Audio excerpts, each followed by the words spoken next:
Hello বন্ধুরা, তোমরা সবাই কেমন আছো? আশা করি আমিও খুব ভালো আছি।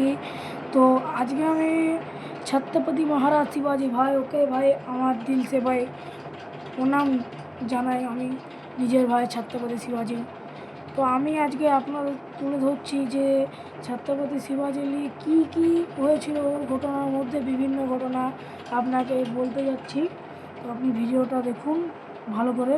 অবশ্যই ভালো লাগলে ভিডিওটা সাবস্ক্রাইব আর লাইক করুন, ঠিক আছে?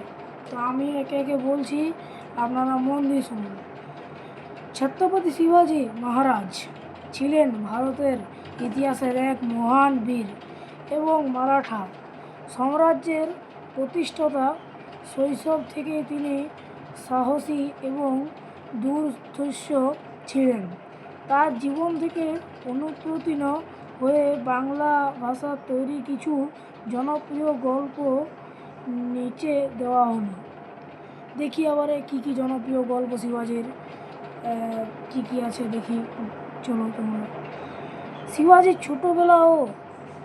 ছোটোবেলার কথা শিবাজির এখানে তুলে ধরেছেন, তো আমরা আপনাদেরকে বলছি, ঠিক আছে?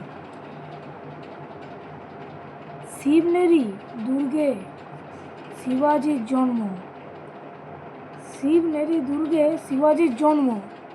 ছোটোবেলায় তিনি মা জিজাবাইয়ের কাছে রামায়ণ ও মহাভারতের গল্প শুনে বড় হয়েছিলেন। তিনি খেলার ছলে বন্ধুদের নিয়ে মাটির দুর্গ তৈরি করতেন এবং রাজা খেলতেন। ছোটবেলা থেকেই তিনি বিদেশি শাসকদের অধীন কাজ করতে চাইতেন না। মাত্র 15 বছর বয়সে তিনি তার বন্ধুদের সাথে নিয়ে হিন্দবী সাম্রাজ্যে বা নিজের শাসনের প্রতিজ্ঞা করেছিলেন। ভাই এখানে তুলে ধরা হয়েছে, তিনি 15 বছর বয়সে তিনি বন্ধুদের সাথে হিমালয় রাজ্যে বা নিজের শাসনের প্রতিজ্ঞা করেছেন। ভাই ও নিজের কী বলবো আপনাদেরকে,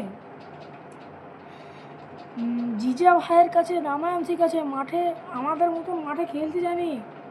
ভাই এগুলো কি ভাই, ছত্রপতি শিবাজি ভাই প্রণাম, ভাই প্রণাম, ঠিক আছে? 2 নম্বর হচ্ছে, বিজাপুরের সুলতান শিবাজিকে ধরার জন্য আফজল খাঁ নামের এক বিশাল দেহী সেনাপতি পাঠান। আফজল খাঁ ছিলেন অত্যন্ত দুর্ধর্ষ।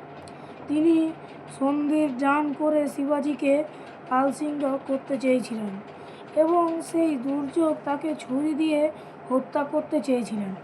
কিন্তু দুর্যোগ্য শিবাজি আগে খবর পেয়েছিলেন। তিনি তার বুকের নিচে একটা শক্ত লোহার বর্ম বা বক্তার করে গিয়েছিলেন। আফজল খাঁ যখন তাকে জড়িয়ে ধরে ছুরি মারেন, বর্মের কারণে শিবাজি বেঁচে যান। সাথে সাথে শিবাজি তার হাত থেকে বাঘনখ বের করে আফজল খাঁকে হত্যা করে। ভাই স্যালুট ভাই। এখানে তোমাদেরকে তুলে ধরা হয়েছে যে এখানে ছত্রপতি শিবাজিকে মারার জন্য অনেক সেনাপতি পাঠিয়েছিলেন, কিন্তু ভাই छत्रपति शिवाजी है कोई मामूली सा है क्या? छत्रपति शिवाजी भाई, छत्रपति शिवाजी यार, छत्रपति शिवाजी।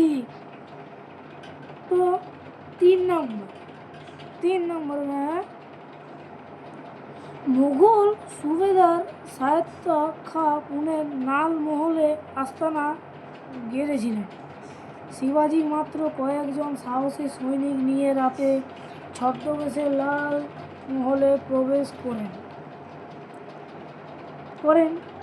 শায়েস্তা খাঁ প্রাণ বাঁচাতে জানালা দিয়ে লাফিয়ে পালান, কিন্তু এই তাড়াহুড়োতে তিনি তার আঙুল হারান।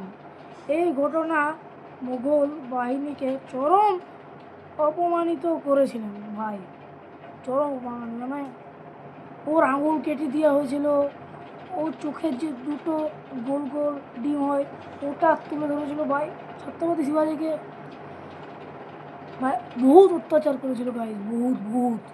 এত অত্যাচার মানে কি আপনাদেরকে বলে বোঝাতে পারবো যে এত অত্যাচার করেছে না। একটি কথা জিজ্ঞেস করার জন্য একটি মাত্র একটি। পানহালা দুর্গা অবরোধের সময় শিবাজি যখন বিশাল শক্ত বাহিনীর ঘেটাপোধা থেকে বের হয়েছিলেন, তখন বাজিবাবু দেশপান্ডে নামক একজন বীর সেনাপতি তাকে রক্ষা করতে বিশাল খাড়া গিরিপথের শেষ রক্তবিন্দু পর্যন্ত যুদ্ধ করেন। বাজিবাবুর আয়তন ত্যাগের ফলে শিবাজি বেঁচে যান। ভাই বহুত ঠিক আছে, আজ এই পর্যন্ত থাকুক, পরে আপনাদেরকে সঙ্গে কথা হবে এটা নিয়ে। আজ সন্ধ্যাবেলায় কথা হবে এটা নিয়ে। তো এই পর্যন্ত আমি ভিডিওটা রাখলাম।